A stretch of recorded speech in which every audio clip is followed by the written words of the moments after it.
साहिब की सतनाम। तो आज परमपिता परमात्मा की अपार कृपा से आज गाजियाबाद में इस मूल ज्ञान का सत्संग होने जा रहा है। बहुत बड़े भाग होते हैं उन जीवों के जो अपने पूरे जीवन काल में एक बार भी इस मूल ज्ञान को सुन लेते हैं, और उससे भी बड़े भाग होते हैं उन जीवों के जो इस ज्ञान को थोड़ा सा भी समझ पाते हैं।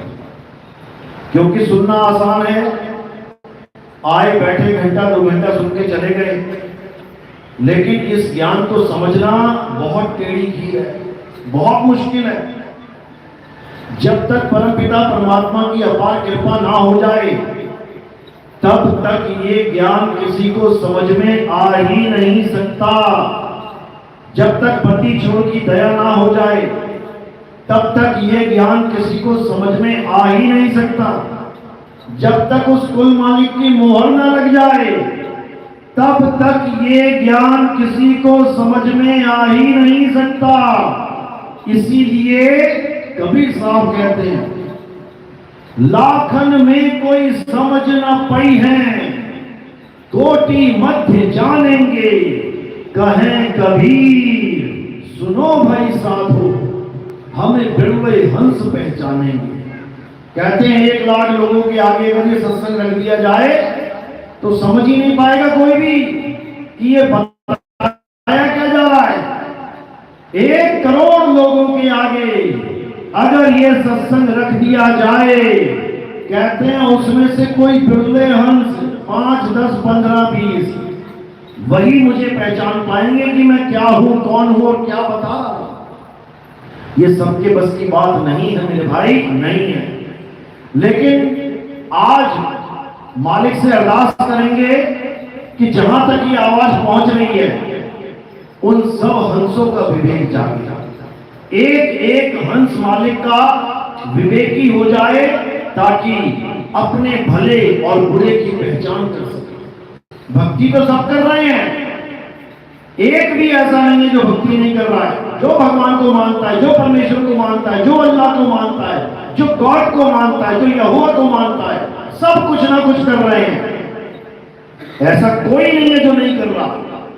लेकिन उनकी भक्ति सफल होगी कि नहीं होगी, ये इस ज्ञान को समझने के बाद समझ पाओगे। क्योंकि ये मूल ज्ञान है, मूल ज्ञान। बिना मूल ज्ञान के कोई मुक्त नहीं हो सकता। चाहे वो हिंदू है, चाहे वो मुसलमान है, चाहे वो सिख है, चाहे वो ईसाई है, चाहे वो यहूदी है, चाहे वो बुद्धिस्ट है, चाहे वो जैनी है, चाहे भगवान को मानने वाला है, चाहे नहीं मानता है, सबकी मुक्ति इसी मूल ज्ञान से ही होगी। इसके अलावा कोई भी ज्ञान नहीं, अज्ञान है, अज्ञान। तो आज अरदास करेंगे उस मालिक से, उस परमात्मा से कि इस पूरे विश्व के सब विवेकी हंस जागें और एक झंडे के नीचे आके ऐसा आगाज करें कि अविवेकी भी उस आकाश के सामने नतमस्तक हो जाए। अविवेकी भी इस जलजले के आगे नतमस्तक हो जाए, उनको भी सोचने पे मजबूर हो जाए, वो भी समझने को मजबूर हो जाए कि आखिर माजरा है तो है क्या। और जब ऐसा होगा तब क्या होगा? तब युग परिवर्तन होगा। और ये युग परिवर्तन अपनी तैयारी में चल रहा है। ये संधि युग चल रहा है। 2 युगों के बीच में जो संधि युग है वो ये चल रहा है। अब कुछ ही सालों में कलयुग में सतयुग आने वाला है, आने वाला है। और ये बहुत जल्दी तुम्हें पता लग जाएगा। तैयारी पूरी चल रही है। तो आज इसी कलयुग में सतयुग का भेद खोला जाएगा कि कैसे आएगा सतयुग। आज चारों तरफ शोर होने लग गया जब से हमने आगाज किया था यूट्यूब चैनलों पे कि कलयुग में सतयुग आने वाला है। उसके बाद सारे बाबा लोग जो 4,32,000 साल का ढिंडोरा पीटते नहीं थकते थे कि कलयुग के बाद सतयुग कब आएगा, 4,32,000 साल बाद, आज वो भी अपनी भाषा भूल गए हैं। आज वो भी यूट्यूब पे क्या बताते फिर रहे हैं कि कलयुग में सतयुग आने वाला है, लेकिन ये कोई नहीं बता सकता कि कौन उसको लाने वाला है। अभी उनको नहीं समझ में आ रहा, लेकिन धीरे धीरे जब ये ज्ञान पूरे विश्व में फैलेगा तब उनको समझ में आ जाएगा कि कलयुग में सतयुग केवल एक ही शख्स ला सकता है, और वो कौन है? वो कोई राम कृष्ण हनुमान नहीं है, भूल जाओ। केवल एक ही है जो कलयुग में सतयुग ला सकता है। वो कौन है? वही कल्कि अवतार है। उसी को संतों ने निष्कलंक अवतार बोला है, उसी को संतों ने निष्कलंक राया बोला है, उसी को कुरान में इमाम मेहदी बोला है, उसी को बाइबल में जीसस सेकंड कमिंग बोला गया है, उसी को गुरु ग्रंथ साहब में मर्द का चेला बोला गया है, उसी को यहूदियों में इलियास बोला गया है, उसी को बौद्धिस्ट में मैत्रेय बुद्ध बोला गया है, उसी को कबीर सागर में चूड़ामन अवतार बोला गया है, उसी को हर ग्रंथ में आखिरी अवतार बोला गया है कि वो आखिरी अवतार आएगा और पूरे संसार में युग परिवर्तन कर देगा। युग परिवर्तन का मतलब ये नहीं है कि तुम्हें सड़क पे बाहर निकलते ही भोले शंकर दिखाई दे जाएंगे नंदी पे बैठे हुए कि आ गया कलयुग में सतयुग। युग परिवर्तन का मतलब ये नहीं है कि तुम्हें गरुड़ पे विष्णु जी बैठे उड़ते हुए दिखाई देने लग जाएंगे, हो जाएगा युग परिवर्तन। युग परिवर्तन का मतलब ये नहीं है कि तुम्हें कमल के फूल पे ब्रह्मा जी दिखाई देने लग जाएंगे या अन्य देवी देवता दिखाई देने लग जाएंगे। युग परिवर्तन का मतलब क्या है? जब तुम्हारे मन से, जब तुम्हारी बुद्धि से कलयुग का खात्मा हो जाएगा, कलयुग रूपी अज्ञानता का खात्मा हो जाएगा और सत्य रूपी ज्ञान तुम्हारे हृदय में बस जाएगा, सत्य रूपी परमात्मा तुम्हारे दिलो दिमाग पे छा जाएगा, तब क्या हो जाएगा? युग परिवर्तन हो जाएगा। आज उसी का खुलासा करेंगे, आखिर क्या होता है युग परिवर्तन, क्या होता है सत्य की असत्य पर जीत होना, क्या होता है धर्म का अधर्म पर विजयी होना। आज हर चीज समझाई जाएगी। तो आज का सत्संग शुरू करने से पहले परमात्मा के नाम पे जयकारा लगाएंगे और फिर सत्संग शुरू करेंगे। बोलिए परम पिता परमात्मा की, सदगुरु बंदी छोड़ कबीर साहेब की, सदगुरु मदन पति साहेब की, सदगुरु दूलन पति साहेब की, दीवान जौहर पति साहेब की, सदगुरु रामन पति साहेब की, सदगुरु राम सेवक पति साहेब की, सदगुरु पति साहेब की, करीनापुर धाम की, सभी संतों की, नगर बस्ती की, आज के आनंद की, सकल हंस को बंदगी साहेब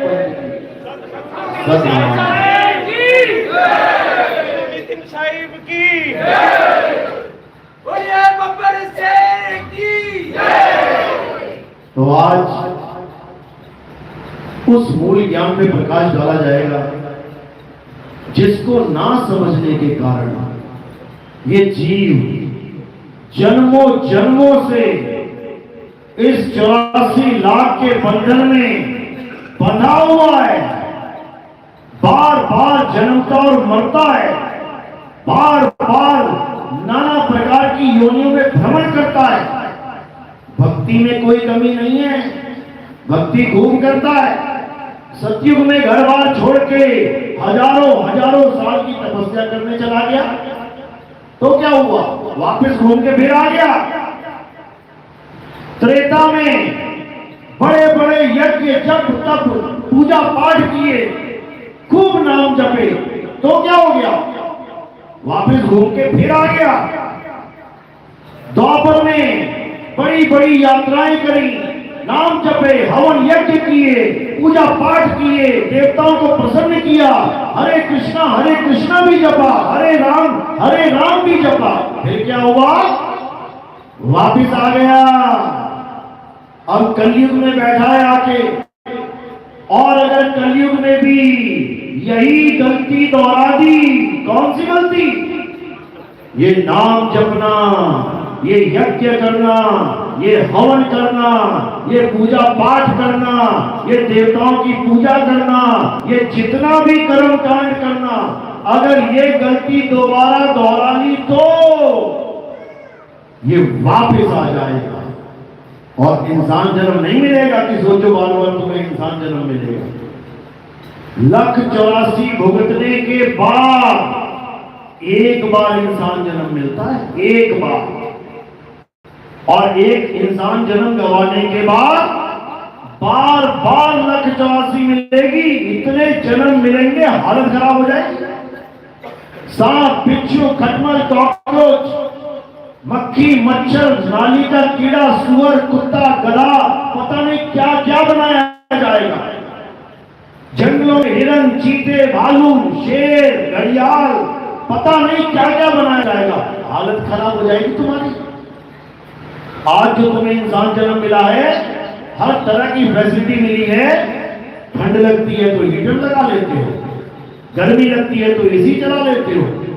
बेटा जिस दिन जंगल में पैदा हो गए ना, उस दिन कोई ना पूछेगा हाल चाल। पानी पीने जाओगे तो रास्ते में शेर खड़ा है, उसको पता यही पानी पीने आएगा, पहले ही घाट लगा के बैठा है वहां पे। और अगर शेर ना भी हो तो पानी के अंदर मामा बैठा है, इंतजार कर रहा है तुम्हारा।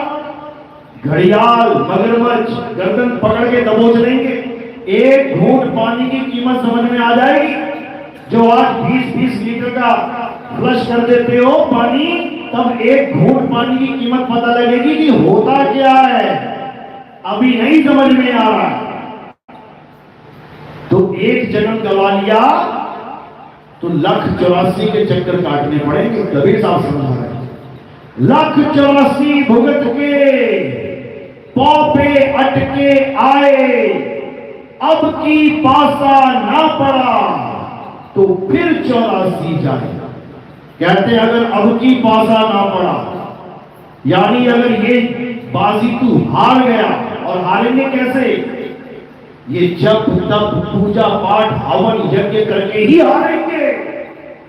बड़े बड़े ऋषि मुनि हार गए, बड़े बड़े देवर्षि हार गए, इसी जप तप के जाल में फंस गए। हम नहीं फंसेंगे, हम निकल चलेंगे यहां से। कबीर साहब समझा रहे हैं, बावन के जंजाल में फंस गया ये संसार, सिमरन भावन का करे कैसे लागे पार। बड़े बड़े ऋषि मुनि फंस गए इस बावन के जंजाल में। बावन क्या है? ये 52 अक्षर, अ आ इ ई उ ऊ ए ए ओ ओ का था दा धा, ये सब 52 है। इन्हीं 52 के द्वारा सारे नाम रखे जाते हैं। राम जी का नाम कैसे रखा गया? इसी 52 के द्वारा। या रा ला वा, इसमें से रा उठा लिया, पा फा बा भा मा, इसमें से मा उठा लिया, आका डंडा लगा दिया, क्या बन गया? राम।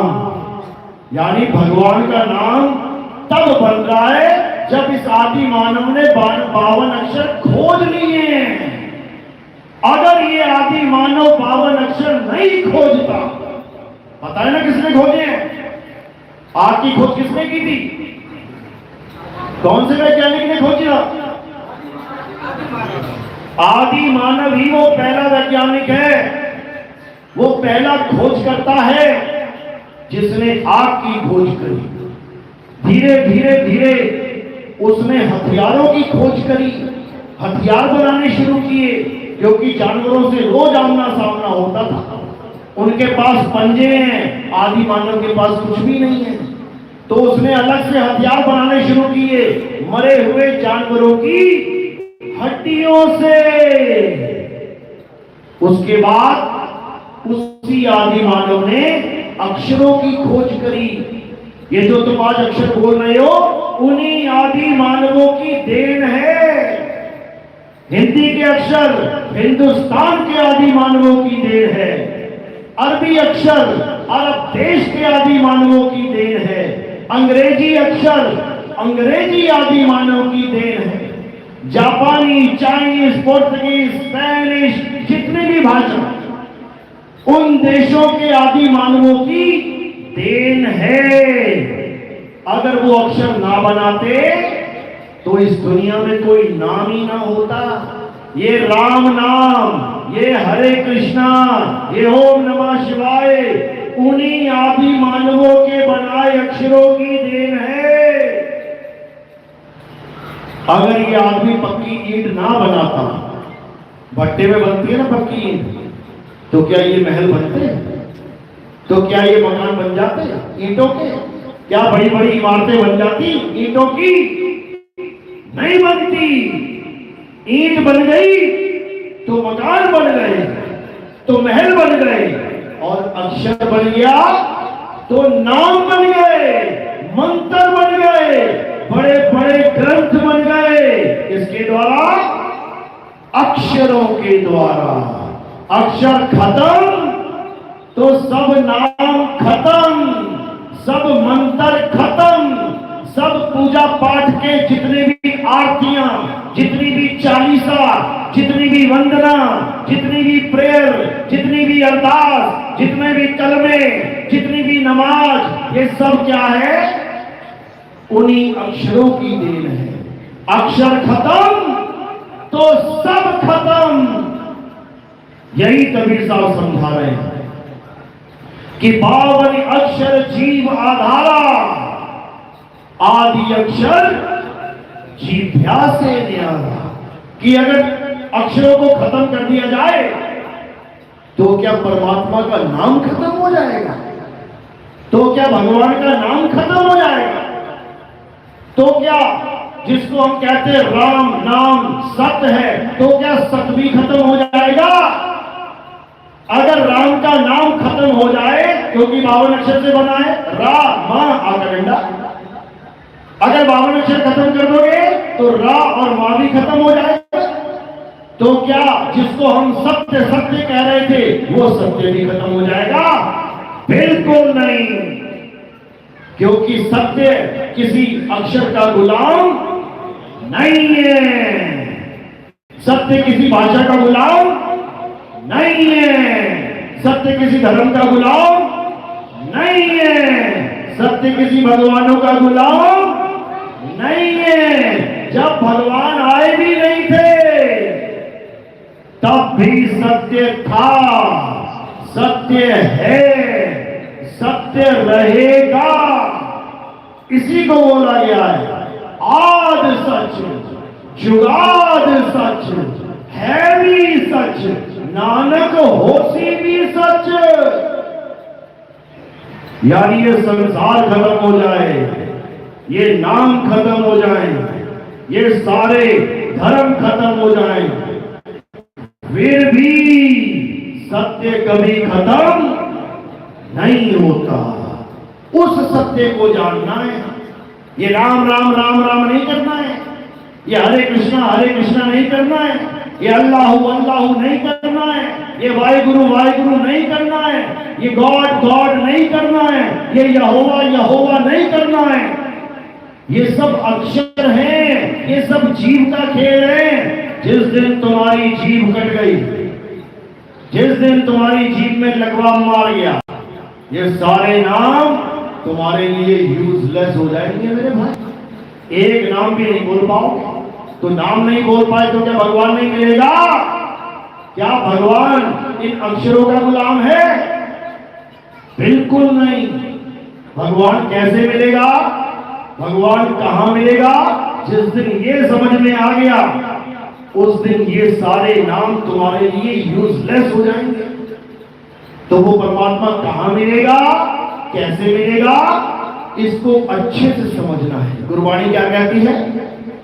जो प्रभु को मिल बोच है तो खोज शब्द में ले। इतनी बात तो बोल गए, लेकिन अब शब्द का कोई भेदी गुरु ही नहीं मिल रहा है तो मिलेगा क्या? कोई कहता है राम राम ही वो सच्चा शब्द है, उसे जपना पड़ेगा।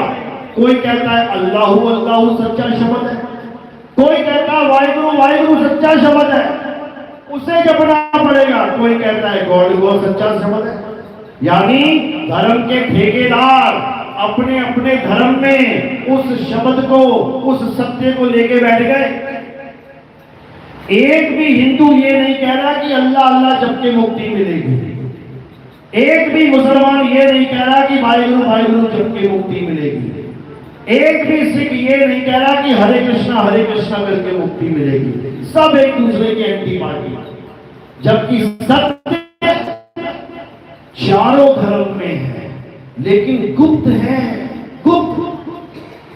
हमारे सत्संग सुन के आज सब धर्म वालों को यह समझ में आ रहा है।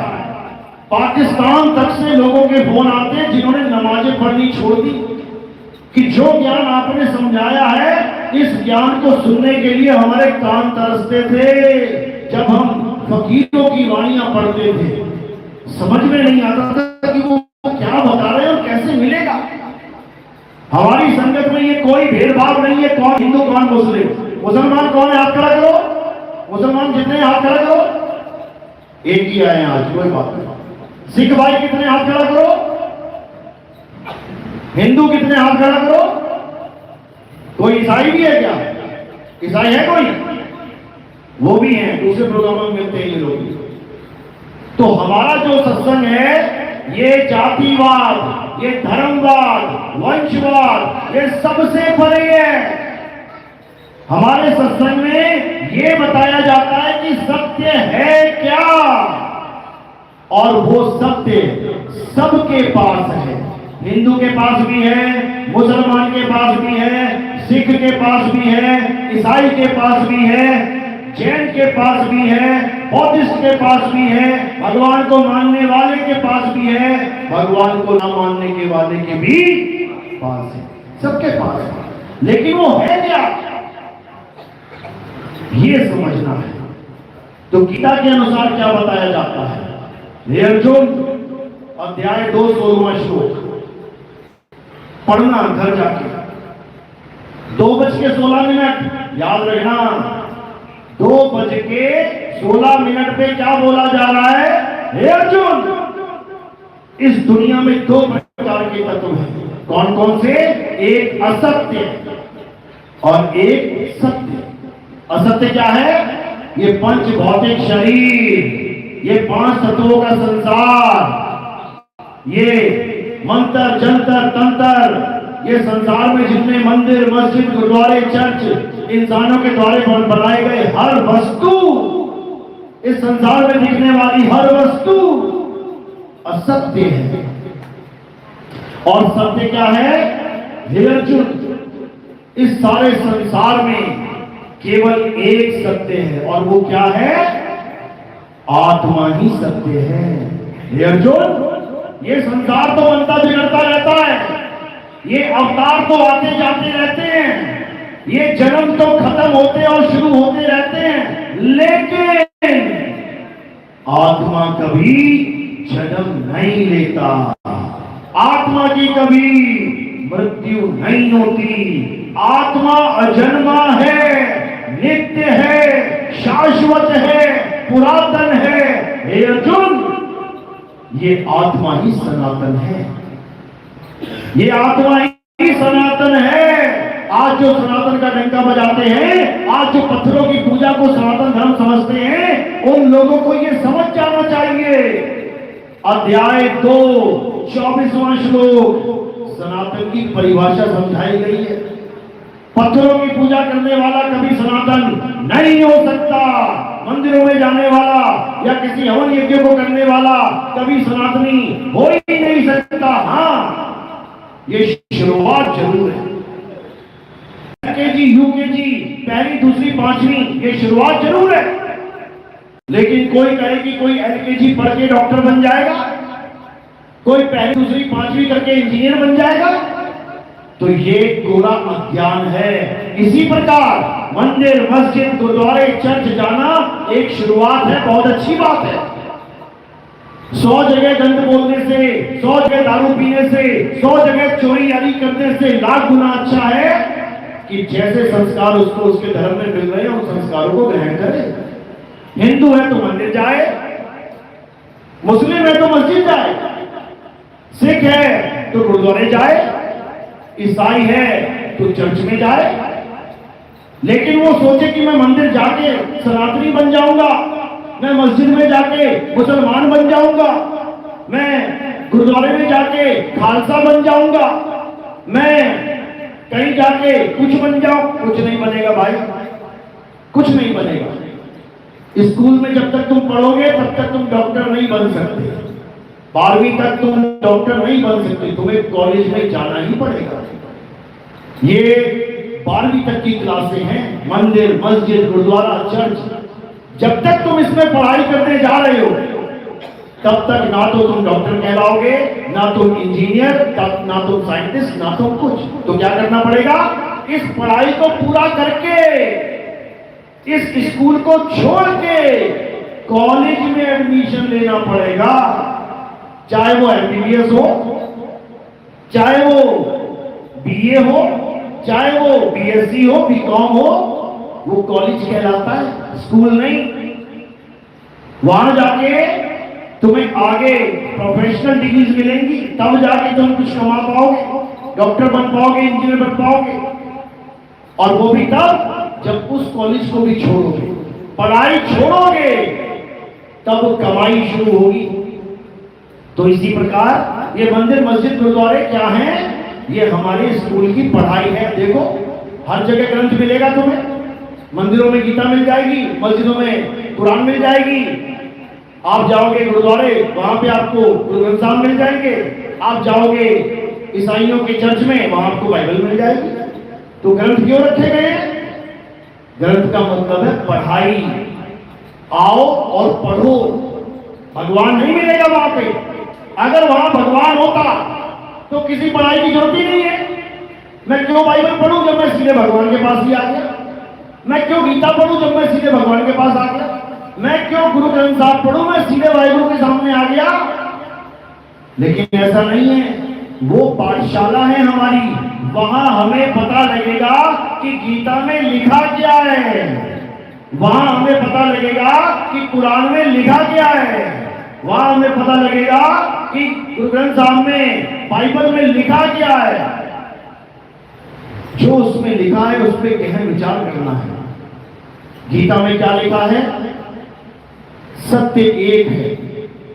अगर गीता में लिखा है सत्य एक है, तो इसका मतलब क्या बाइबल में सत्य नहीं है?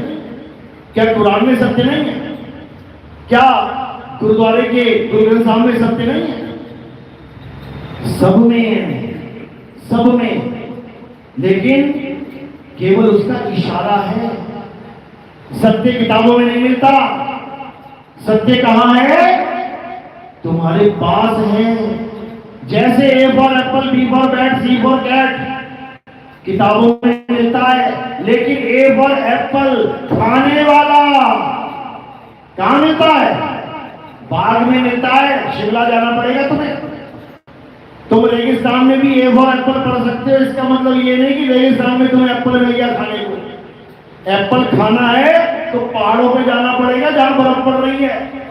ज्ञान तुम्हें राजस्थान में, रेगिस्तान में बैठे मिल जाएगा कि ए फॉर एप्पल, ज्ञान तुम्हें रेगिस्तान में बैठे मिल जाएगा कि डब्लू से वाटर, पानी, समुद्र, नदियां, किताब में लिखा हुआ है सब, लेकिन रेगिस्तान में पानी की बूंद नहीं मिल रही है। ज्ञान मिल रहा है पानी का, पानी नहीं मिल रहा।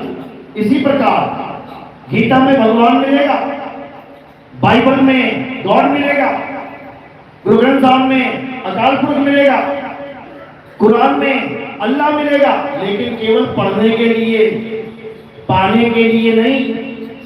केवल पढ़ने वाला अल्लाह मिलेगा, पढ़ने वाला भगवान मिलेगा। पढ़ लो, उससे क्या होगा। मैंने एक किताब पढ़ी, उसमें लिखा था कि करंट से पंखा चलता है। मैंने पढ़ लिया, पंखा भी खरीद लाया, पढ़ लिया मैंने, पंखा भी ले आया, चल थोड़ी नहीं जाएगा। उसके लिए क्या करना पड़ेगा, कनेक्शन लेना पड़ेगा करंट का। मेरे पढ़ने से पंखा नहीं चल जाएगा। इसी प्रकार मैंने पढ़ लिया, भगवान का नाम लेने से मुक्ति हो जाती है। मुक्ति नहीं हो जाएगी, पहले नाम को जानना पड़ेगा होता क्या।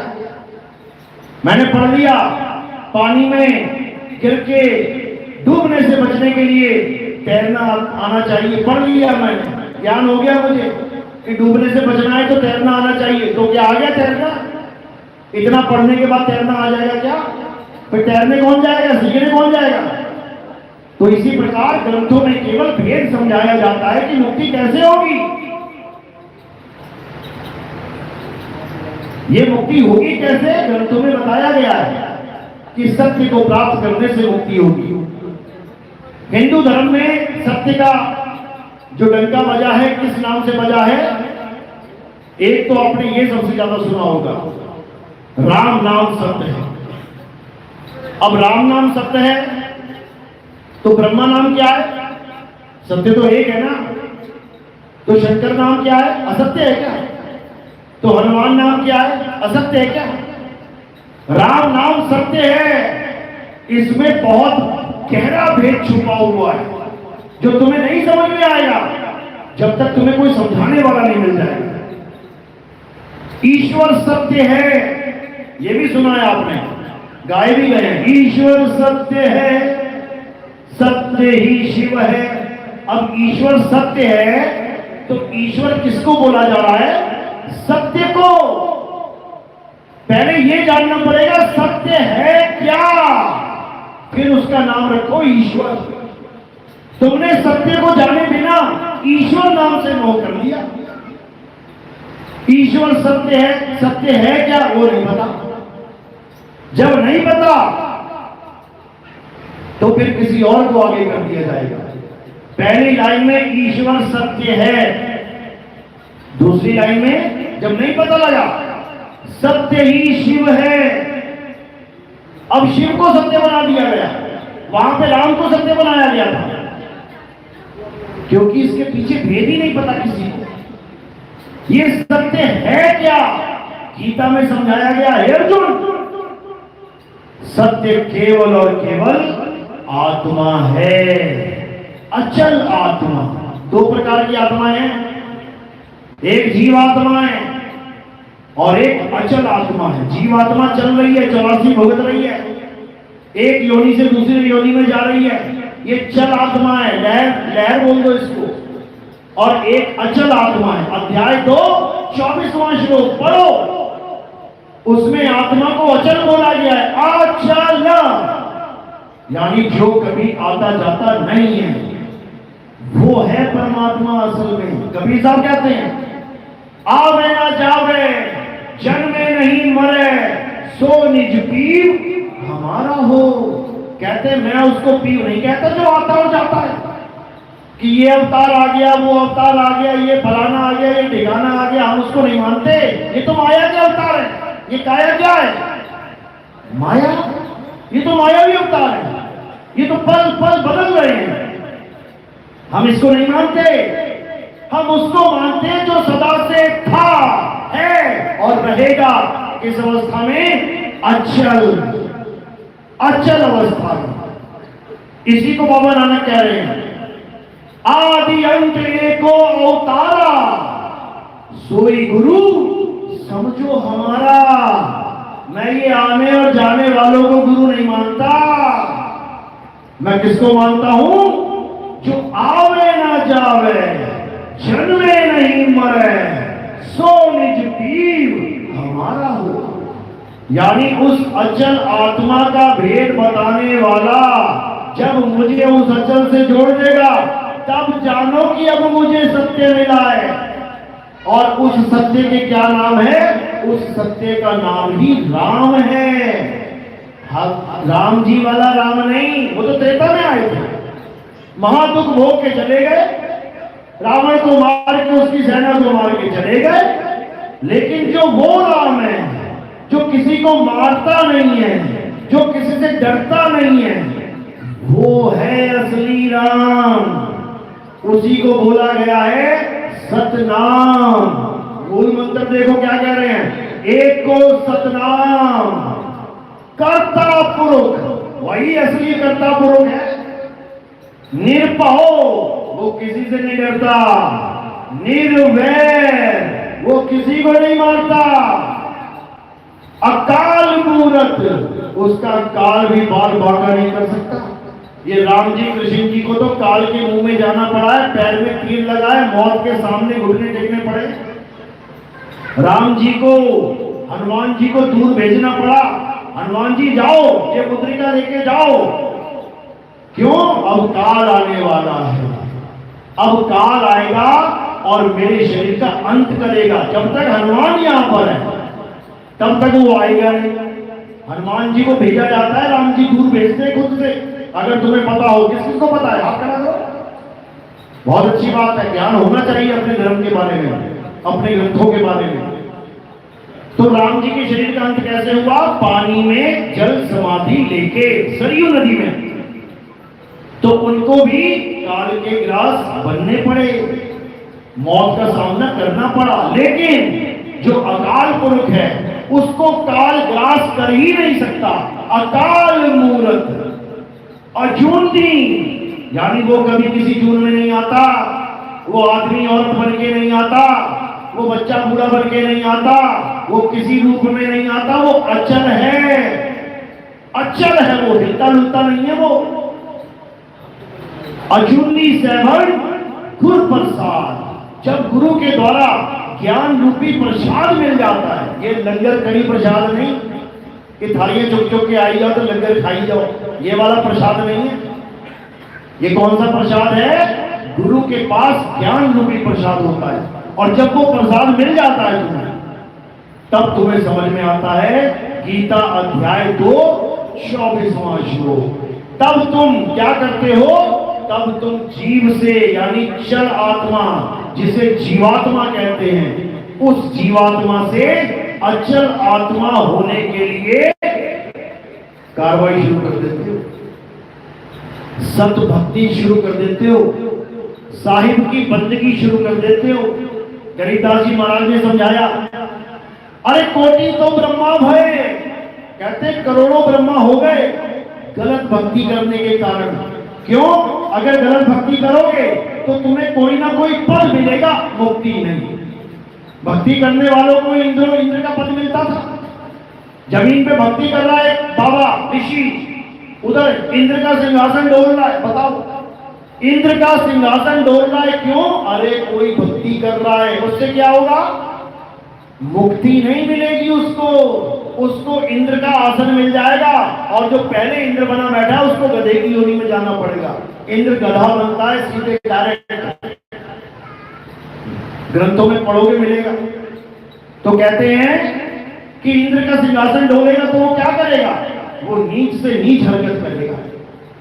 राजनीति देखिए ना, एक बार कोई सीएम बन जाए, एक बार कोई पीएम बन जाए, एक बार कोई एमएलए बन जाए, उसका प्रतिद्वंदी खड़ा हो जाए उससे तगड़ा, फिर राजनीति चलती है। इसको कैसे गिराया जाए, इस पर झूठे इल्जाम लगाए जाएं, इसको कैसे रिश्वत झूठी में फंसा दिया जाए, इसका कैसे मनोबल तोड़ा जाए, इसको कैसे एक व्यभिचारी सिद्ध किया जाए, जनता की निगाहों में गिराया जाए।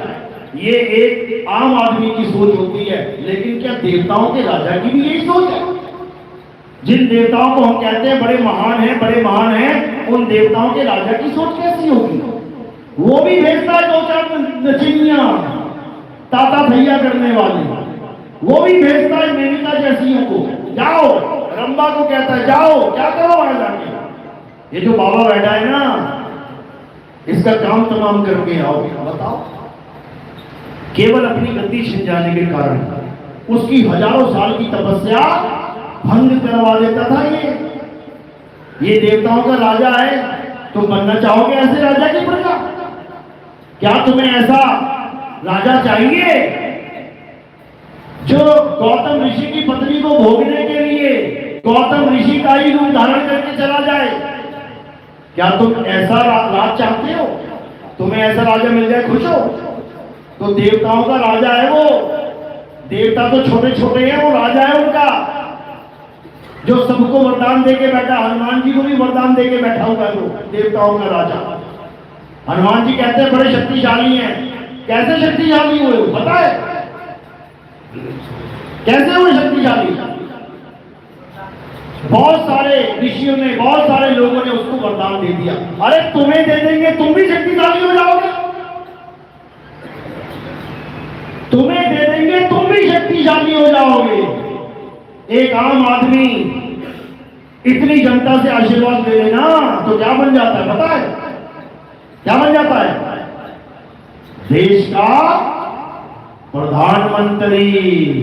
और उसके बाद शक्तियां उसके आगे पीछे घूमती हैं। वो नहीं है शक्तिशाली, उसको तुम लोगों ने बना दिया है शक्तिशाली। हनुमान जी नहीं है शक्तिशाली, उनको इन ऋषि मुनि देवताओं ने बना दिया है शक्तिशाली। समझो, तुम्हें वही वरदान मिल जाए, तुम खड़े हो जाओगे कंपटीशन में हनुमान जी के। समझो बात को। और कौन दे रहे हैं वरदान? जो गौतम ऋषि की घरवाली को भोगने जा रहा है। उसके बाद गौतम ऋषि को पता लगा, गंगा ने बता दिया, भागा गया वापस। देखा कि इंद्र उसी के रूप में भाग रहा है। घरवाली को पूछा ये क्या ड्रामा चल रहा भाई? कहती प्रभु आप इधर से आ रहे हो, आप तो इधर को गए थे। कहता तेरी इंद्रियों को पता नहीं लगा कि तेरा पति कौन है और गैर कौन है। ये 10 इंद्रियां दे रखी है प्रभु ने, और तुझे इस इंद्रियों के द्वारा पता ही नहीं लगा। चाहे पत्थर की हो जा, एक भी इंद्री काम नहीं करेगी। श्राप मिला है किसके कारण? देवताओं के राजा के कारण। कहां रहते हैं देवता? स्वर्ग में। और तुम्हारे माँ बाप भाई बहन की टिकट कहां कटवा रहे हो तुम? स्वर्ग में। मेरे पिता का स्वर्गवास हो गया, कहां चला गया? इंद्र के नीचे बैठ गया आके। मेरी बहन का स्वर्गवास हो गया, कहां चला गया? इंद्र के नीचे आ गया। अब उसको नचवाएगा जाके, जा उस ऋषि के पास जा, भोग करके आ। तुम्हारी बहनों के साथ ये कांड होने वाले हैं। अगर तुम्हें सत्य नहीं पता लगा तो कृष्ण जी क्या कहते हैं गीता में? हे अर्जुन, देवताओं की पूजा करने वाले देवलोक को जाते हैं, भूतों की पूजा करने वाले भूतों के लोक में जाते हैं, पितरों की पूजा करने वाले पितरलोक में जाते हैं। ये तीनों अज्ञानी कभी मुझ तक नहीं पहुंच पाते। मुझ तक नहीं पहुंच पाते मतलब क्या मेरे गोलोक में आएंगे तब अच्छा हो जाएगा? अरे सुदामा गोलोक में ही गया था। सुदामा गोलोक में ही गया था, कृष्ण जी के पीछे पीछे उससे प्रेम करता करता। तो क्या फल मिला? शंखचूड़ राक्षस बन गया। बताया तुम्हें किसी ने आज तक? तुम्हें इतनी कहानी तो सुना दी। कृष्ण जी ने सुदामा के चरण धो धो के पिए। उसके आगे कौन बताएगा? मुल्ला जी बताएंगे क्या? हैं? या कोई ईसाई पादरी बताएगा आगे? या कोई यहूदी आगे बताएगा? शिव महापुराण पढ़ो, उसमें पूरा वाक्य दर्ज है कि जब कृष्ण जी किसी और स्त्री के साथ रास रचा रहे थे तब राधा आ गई और उसने देखा ये तो किसी और के साथ लगा हुआ है। तब राधा को क्रोध आ गया और उसने देखा कि ये ग्वाला, ये सुदामा, ये दरवाजे पर दरबान बन के खड़ा हुआ है कि कोई अंदर डिस्टर्ब ना कर दे। तो क्या फल मिला? हे सुदामा, तूने इस कृत्य में अपना योगदान दिया है, जा तू राक्षस बन के पैदा हो। अगर रासलीला इतनी बुरी है तो यहां पर अच्छी क्यों बना दी गई? यहां तुम रासलीला करवा रहे हो उस कृष्ण जी के साथ 16,000 गोपियों की, और जो अपने ही लोक में रासलीला कर रहा है किसी और के साथ, राधा उसको श्राप दे रही है। बताओ, क्योंकि ये सब हमारे ग्रंथों में दर्ज है, लेकिन किसी को समझ में ही नहीं आ रहा कि चक्कर चल गया है। इसलिए जैसा कोई कुछ बोलता जा रहा है, हाँ जी करते जाओ। सत्य को जानो, किसी भी लोक में जाने से मुक्ति नहीं होती। अज्ञानी को स्वर्ग नरक है, हरि जाने को नहीं, और जिस भाव से सब लोग डरत हैं सो भय हमरे नहीं। पता है क्यों डरते हैं लोग मरने से? कि अब यमराजा आएगा, लेके जाएगा, खूब मारेगा, खूब धोएगा, इसलिए डरते हैं लोग। अब ये डर कैसे खत्म करना है? कबीर साहब समझाते हैं, अरे ना कहीं आना ना कहीं जाना, आपे में आप समाना। अपने आप में समा जाओ, ना इधर से उधर होना है ना उधर से इधर होना है, यानी अचल हो जाओ। अगर अचल हो गए तो किसी माई के लाल में दम नहीं है जो तुम्हें स्वर्ग या नरक या गोलोक या पितरलोक या कहीं लोग किसी लोक में डाल सकते नहीं डाल सकते, लेकिन तुम्हें अचल होना पड़ेगा। अचल गरीबदास जी समझाते हैं, अरे सतगुरु के लक्षण कहूं, अचल विहंगम चार, हम अमरापुर ले गए, ज्ञान शब्द सरगार। कहते हैं हम अमरापुर ले गए।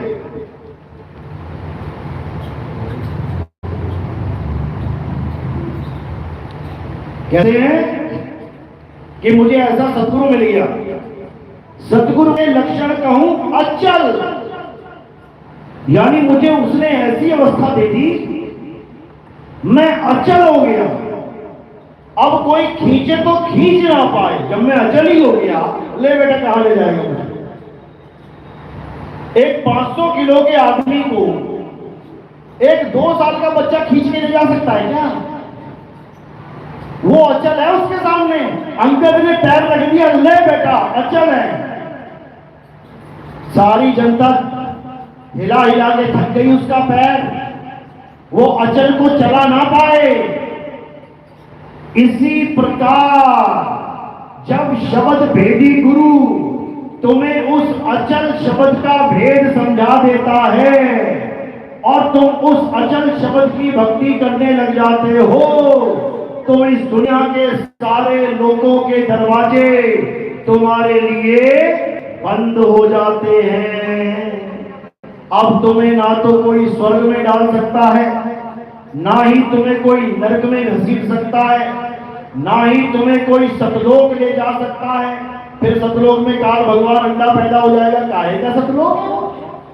काहे का सतलोक? लानत है ऐसे सतलोक जहां पे काल पैदा हो जाए। तो कहते ना तुम स्वर्ग जाओगे ना तुम नरक जाओगे, ना सतलोक जाओगे ना अलख लोक जाओगे, ना अकह लोक जाओगे, ना अगम लोक जाओगे, ना अनामी लोक जाओगे। कहीं नहीं जाना, आने जाने से रहित हो जाओगे।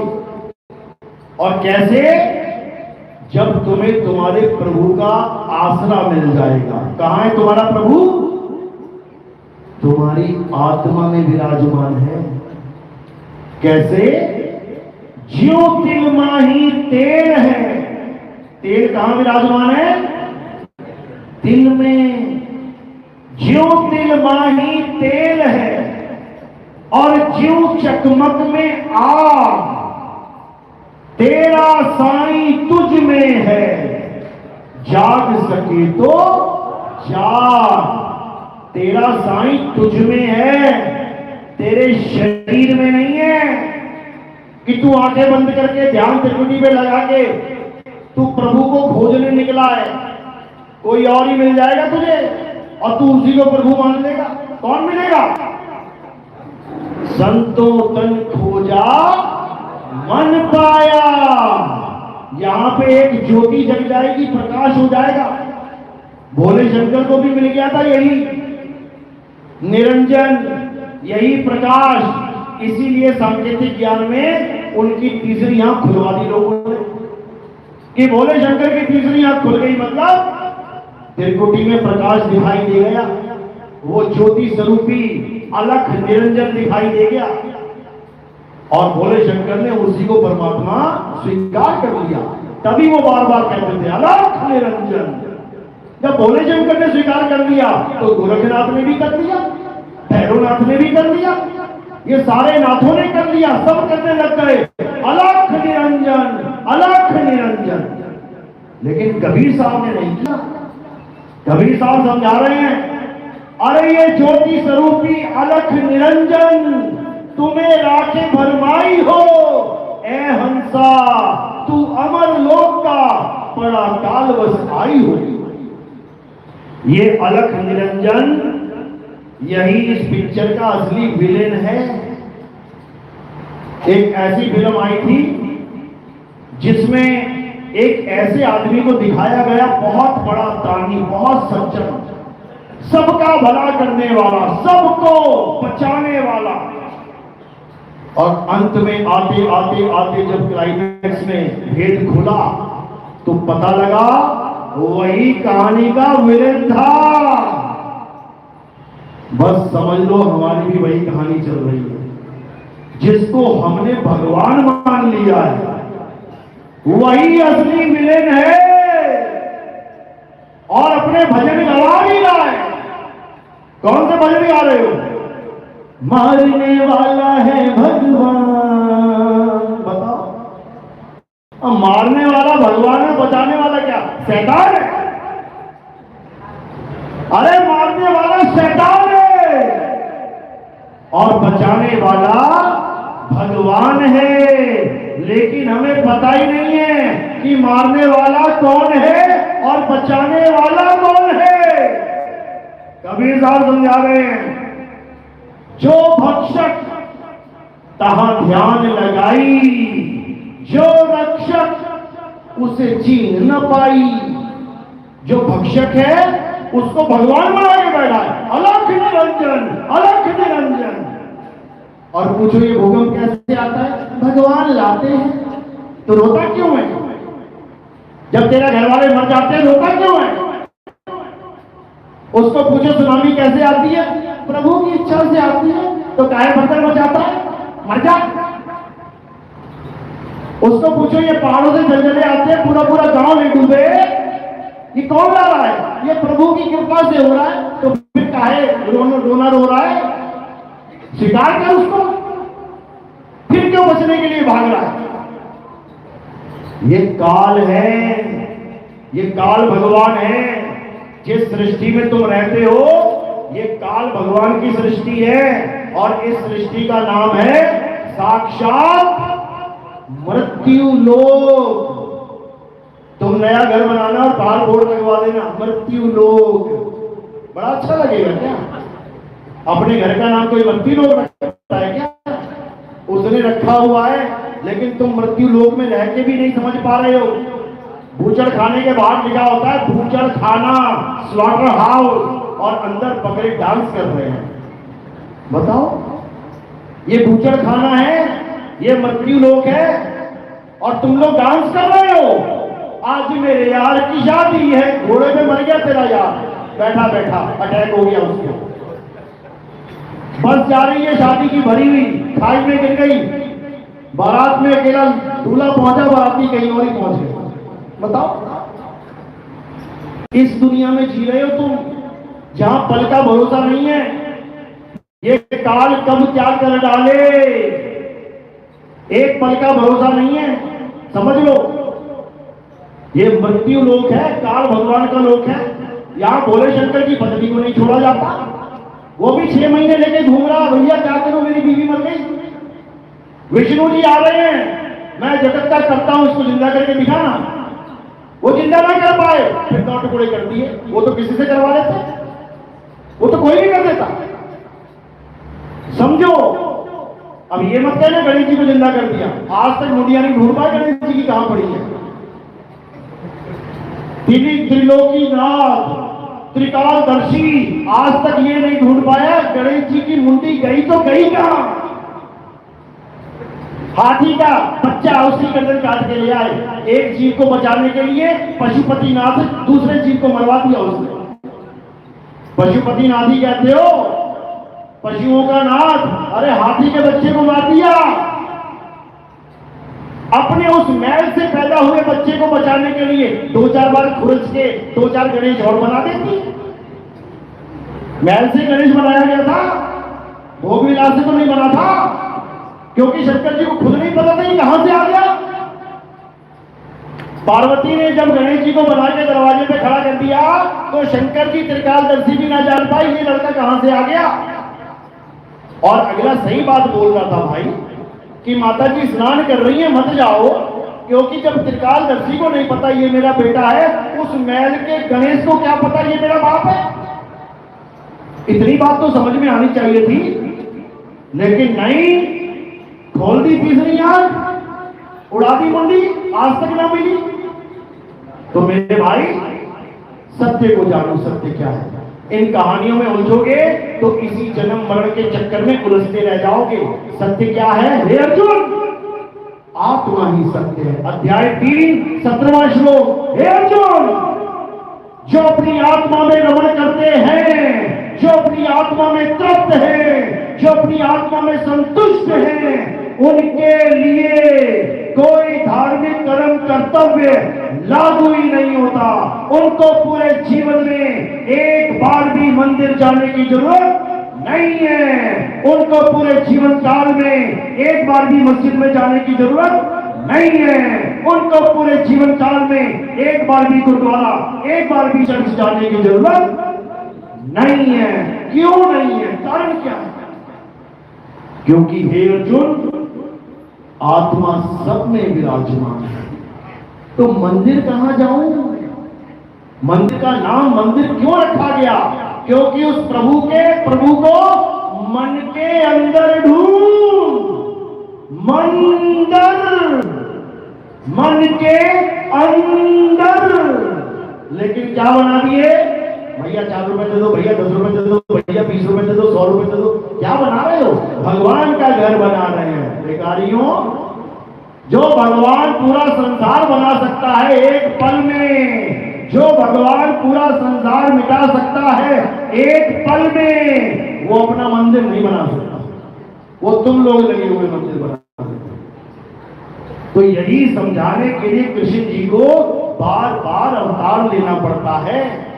वो यहां पे हरे कृष्णा करवाने नहीं आते, हरे राम करवाने नहीं आते। अगर हरे राम करवाने आते तो कभी कृष्ण बन के ही ना आते। हरे राम करते रहो, मुक्त हो जाओगे, पार हो जाओगे। तो कृष्ण जी बन के आने की क्या जरूरत थी? और हरे कृष्णा से पार हो जाओगे तो महात्मा बुद्ध 9वां अवतार आने की क्या जरूरत थी? और अगर महात्मा बुद्ध से ही काम बन जाता, क्यों महात्मा बुद्ध कहते गए कि मेरे बाद एक और बुद्ध आएगा और उसका नाम मैत्रेय बुद्ध होगा। क्यों रखा मैत्रेय बुद्ध नाम? कारण क्या है? क्यों रखा कल्कि नाम? कारण क्या है? क्यों रखा इमाम मेहदी नाम? कारण क्या है? क्यों रखा इलियास नाम? कारण क्या है? क्यों रखा चूड़ामणि नाम? कारण क्या है? क्यों रखा मर्द का चेला नाम? कारण क्या है? क्यों रखा जीसस सेकंड कमिंग? कारण क्या है? जिस दिन कारण समझ में आ गया ना, सारी शंकाओं का निवारण हो जाएगा। कल्कि अवतार उसका नाम इसलिए रखा गया है क्योंकि वो कलंक से रहित है। वो राम नहीं है, वो श्याम नहीं है, क्योंकि सब में कलंक लगे हैं। सबको श्राप लगे, बिना श्रापों के तो अवतार भी नहीं हुए। विष्णु जी को श्राप लगा तो राम बन के आना पड़ा। किसने श्राप दिया? उसी के भगत ने। हे विष्णु, जैसे तूने मुझे एक स्त्री के लिए तड़पाया है, मुझे बंदर का चेहरा दे दिया, जा मैं तुझे श्राप देता हूं, तू भी और के लिए तड़पे। बताओ, भगत ही भगवान को श्राप दे रहा है। किसने दिया था श्राप? ये तुम्हें लग रहा है नारद ने श्राप नहीं दिया। नारद तो आ रहा था, जैसे ही श्राप देके होश आया, क्या कहता है? नारायण नारायण प्रभु, अरे प्रभु ये क्या अनर्थ हो गया, मुझे क्षमा कर दो प्रभु, मुझे क्षमा कर दो। अच्छा, इसका मतलब कहानी में ट्विस्ट है। ये कांड कोई और करके चला गया जो नारद भी ना समझ पाया। कौन करके चला गया? अलख निरंजन। ये कांड इसने किया है, ये है असली कांडी। और फंस बेचारा नारद गया। अब विष्णु जी क्या कह रहे हैं? नहीं नहीं नारद, ये तो विधि का विधान है, हम तो मात्र एक प्यासे हैं, करने वाला कोई और है। वही है करने वाला, वही सारे वरदान और वही सारे श्राप देता है। कौन? अलख निरंजन। अभी कहां बैठा है वो? अभी कहां बैठा है? कहां बैठा है? तुम सबके अंदर बैठा है, तुम सबके अंदर बैठा है। आज भी वो वरदान और श्राप देता है। बेटा आया, माता जी पाए लागू, चुप चुप जियो बेटा। थोड़ी देर बाद, मां तू मेरी बीवी से कुछ कह मत दिए, डूब मत जाके कहीं। कौन देगा श्राप? कौन देगा वरदान?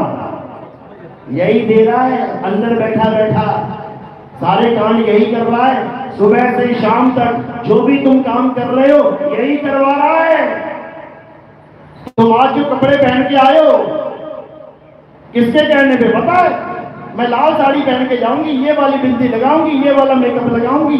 कौन कह रहा है? यही मन कह रहा है, अलख निरंजन बेटा बड़ी स्वीट लगेगी, ये पहन के जाना। ये समझो, ये मन के खेल चल रहे हैं। सुबह उठते हो 5 बजे, क्यों? मन कह रहा है। नहीं उठे, क्यों? मन नहीं कर रहा था। सुबह चाय पीते हो, क्यों? मन को पसंद है। काढ़ा क्यों नहीं पीते? अरे मन को पसंद नहीं।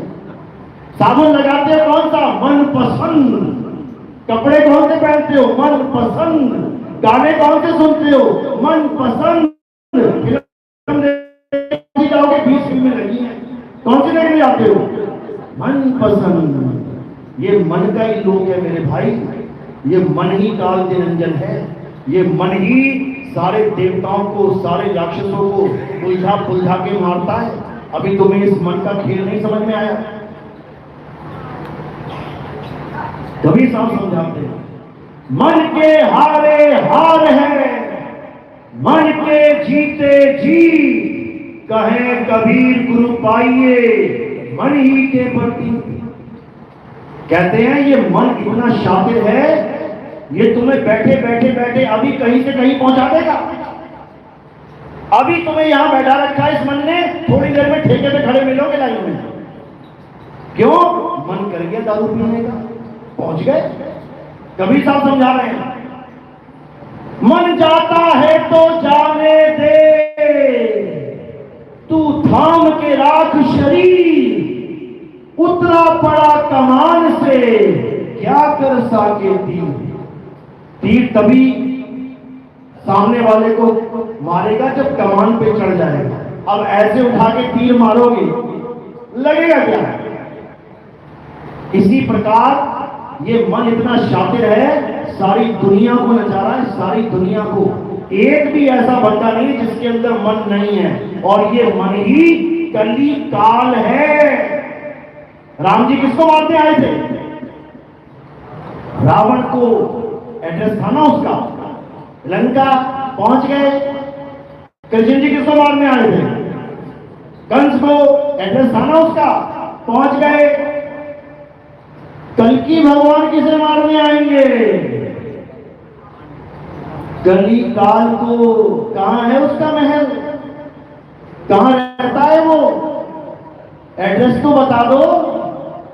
कल्कि भगवान का एड्रेस बता रहे हैं, मुरादाबाद के संभल में कल्कि भगवान का अवतार होगा।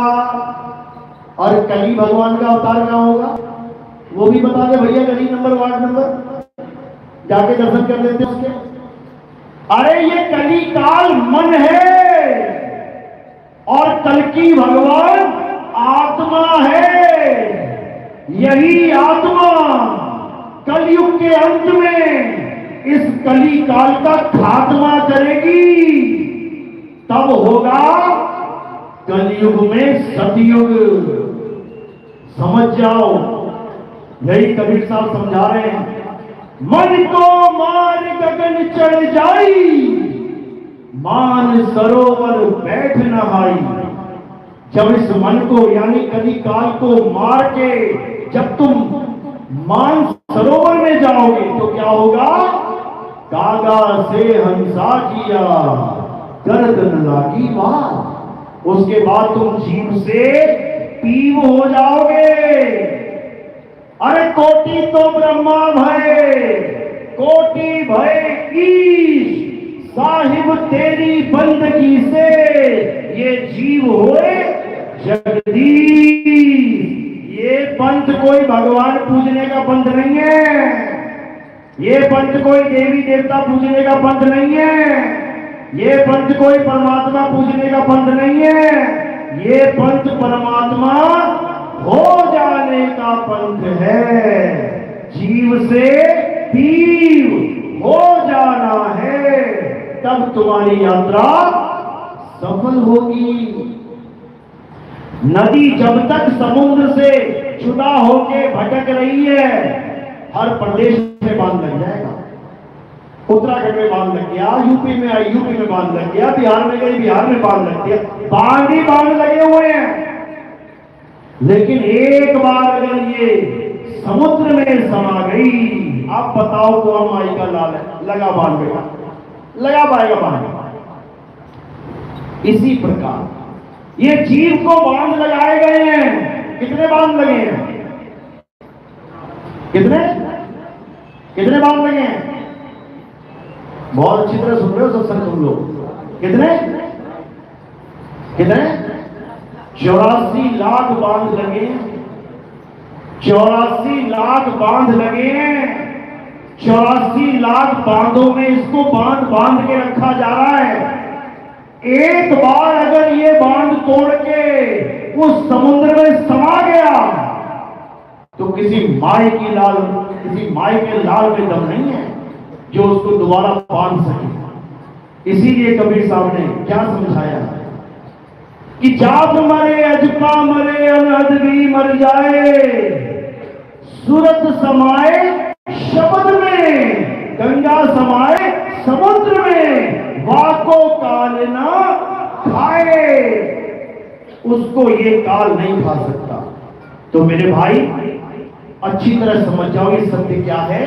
ये सत्य सबके पास है, वो राम सबके पास है, वो कल्कि अवतार सबके पास है। किसी फोटो की पूजा करने की जरूरत नहीं है, वो कल्कि अवतार सबके पास है।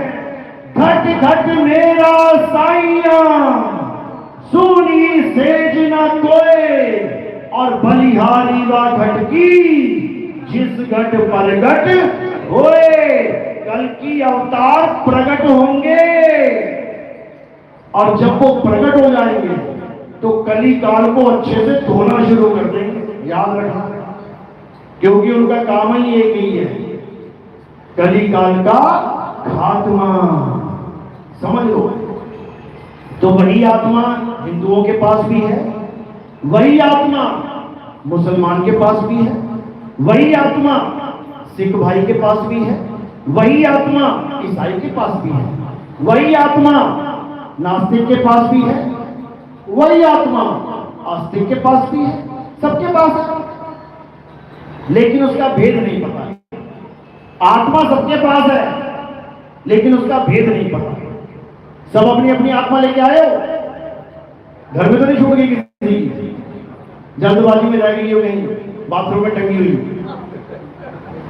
नहीं रह सकती। वो तुम्हारे साथ है।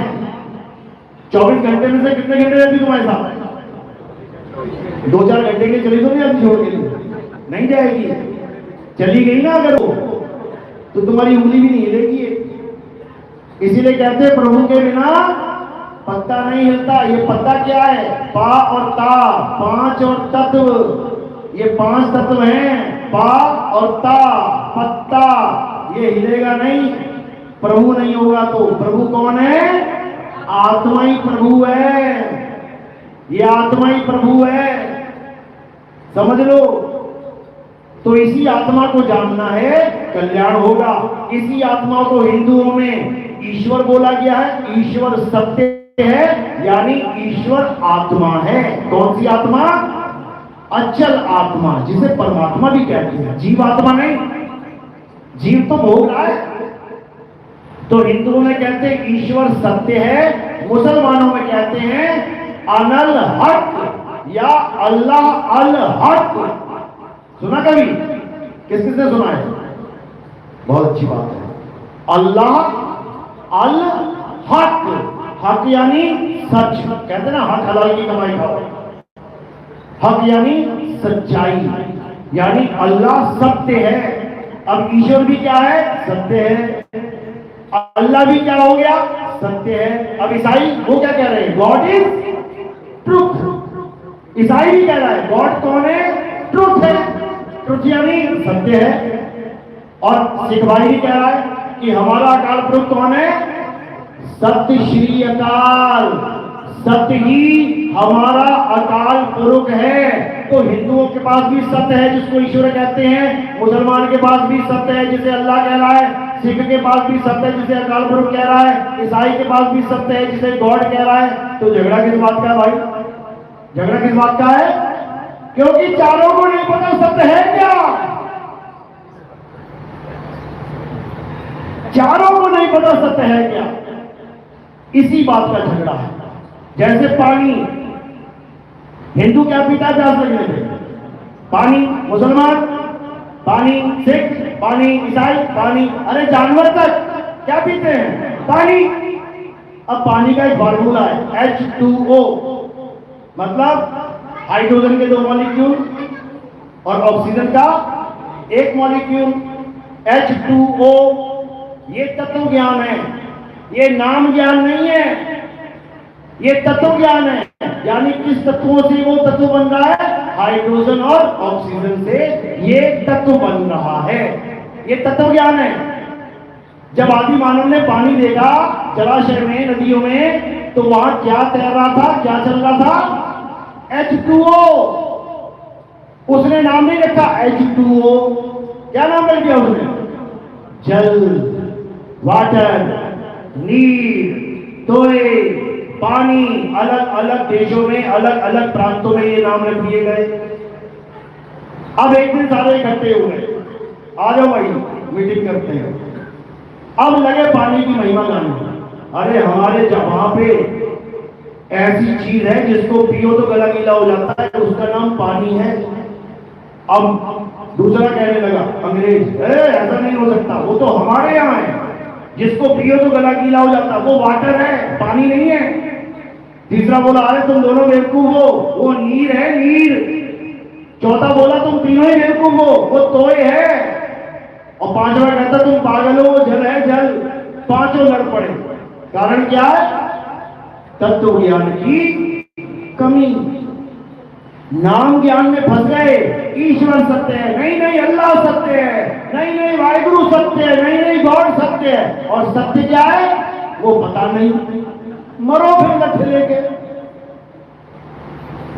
तो एक समझदार आदमी आया, उसने क्या बोला, भाई तू अपने पानी लेके आ, तू अपना जल लेके आ, तू अपना वाटर लेके आ, तू अपना नीर लेके आ, तू तोय लेके आ और टेबल पे रख दे। अब पांचों ने क्या किया? अपना अपना गिलास भर के लेके आ गए। और जब गिलास हमने रख दिया तब क्या, अबे इसको क्या लगा तुझे? अबे ये था पानी तेरा। तो वहां क्या हो जाएगा? तत्व ज्ञान। तत्व ज्ञान हो जाएगा वहां पे, नाम यूजलेस हो जाएगा, यूजलेस।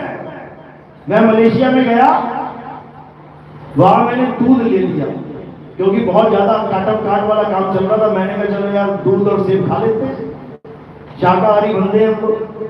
जब मैंने दूध लिया और मैं जब पीने लगा, इधर सेब काटूं इधर दूध पीऊं, तो दूध के ढक्कन पे उसमें क्या लिखा था बोतल पे? सूसू। मैंने कहा हे प्रभु, यो के हो गए हो? इधर सेब खा रहा हूं उधर सूसू पी रहा हूं, इधर सेब खा रहा हूं सूसू पी रहा हूं।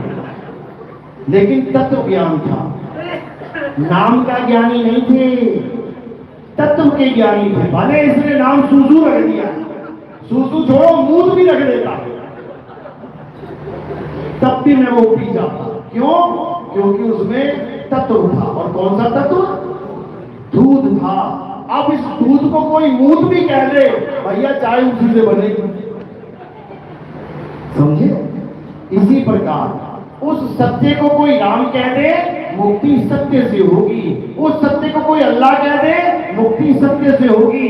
उस सत्य को कोई गॉड कह दे, वाहिगुरु कह दे, कुछ भी कह दे, मुक्ति सत्य से होगी, नाम से नहीं।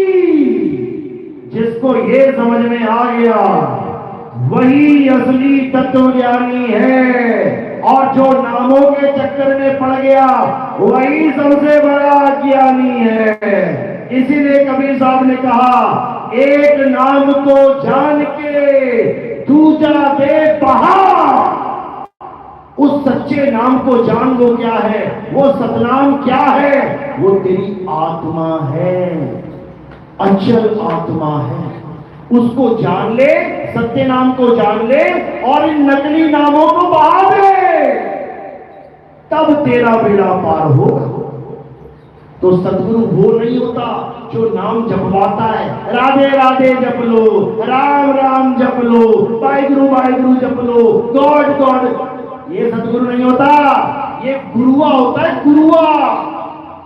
अरे गुरुआ तो घर घर फिरे, कौड़ी टेर 50, अपने रूप की खबर नहीं, शिष्य करने की आस। वो अपने सत्य स्वरूप को नहीं जानता, वो मंत्र देता फिर रहा है। अरे घर घर मंत्र देत फिर है, ये माया के अभिमाना, गुरुआ सहित शिष्य सब बूढ़े, अंतकाल पछताना, साधो देखो ये जग गौराना।